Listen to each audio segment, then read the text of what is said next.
Un saludo más especial. Mi nombre es Alejandra Forero de Primera Plana, junto con Andrew Werneman, director de Telenoticia. Nos aquí en for de celebración de evento de Alianza Informativa Latinoamericana, que actualmente está tomando lugar en Perú, en Lima. Danke na Alianza, pero también danke na Latina de Perú. A nos como representante de Tele Aruba, que está parte de importante alianza aquí, para basta y acaba. Nos tiene placer no solamente de formar parte de alianza importante aquí, camina nos tiene diferente información, no solamente relataba, lo cual trata de alianza informativa, pero también con el periodismo a nivel internacional está tomando lugar. Nos tiene oportunidad de papia con Juan Carlos Izaza, director de Alianza Informativa Latinoamericana, y está ahí a contarnos. Desde Lima, Perú, quiero mandar un saludo muy especial a la audiencia de Telearuba por permitirnos entrar a sus hogares con la información que le entrega la Alianza Informativa Latinoamericana a través del programa Primera Plana y a través de los informativos de Telearuba.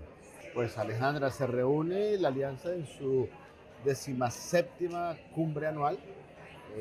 Claro, llevamos 20 años celebrando, pero con la pandemia se descuadraron ahí un par de años porque no tuvimos cumbres, pero estamos celebrando 20 años de la operación de la Alianza, en la cual seguimos creciendo como organización, tratando de convertirnos, de pasar de una organización continental a pasar a ofrecer a nuestros asociados un servicio de noticias global, con la firma de acuerdos muy importantes con otras organizaciones alrededor del mundo, como la World Broadcasting Union, como la European Broadcasting Union, como la Arab State Broadcasting Union, la Asia Pacific Broadcasting Union, que eso nos permitirá a todos los canales, en el caso de ustedes a Telearuba, poder recibir contenido de primera mano de esas regiones del mundo para que ustedes puedan informar de la mejor forma a las audiencias de Telearuba en la isla de Aruba. Primero, pues la alianza, para que tengan clara la audiencia de Telearuba, la alianza es una organización sin ánimo de lucro y somos una organización sin ánimo de lucro porque tenemos un fin noble, una causa noble, que es la de informar al pueblo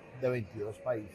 Entonces creo que tenemos una responsabilidad muy grande en entregar una información seria, balanceada, responsable, que cuente la verdad de lo que pasa en nuestros países y más en ese momento, Alejandra, que tenemos nuestro continente absolutamente polarizado.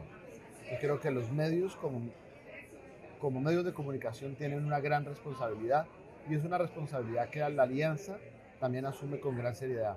En la Alianza no hay un canal más grande o más pequeño.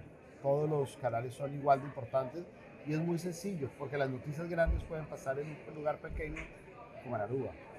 Miren el ejemplo, recién entró Televisión Canaria, unas islas pequeñas también muy parecidas a ustedes, se dio la erupción del volcán de La Palma. Entonces, por eso lo que te digo es que no hay un lugar pequeño para una noticia grande. Y el propósito de la alianza es tener canales miembros en cada uno de los países de nuestra región. Y ninguno es más grande o más pequeño que otro. Esta aquí esta palabra de Juan Carlos Izaza, el director de Alianza Informativa Latinoamericana, que año aquí foral nos está celebrando 20 años de existencia y Telearuba también tiene honor de hacer parte para basta años de importante alianza aquí. No solamente donando información de distintos países de manera vos por reparar, nos tiene 22 canales que hace parte de Unión aquí, caminando nuestra 13 pop información para nuestra comunidad de Aruba.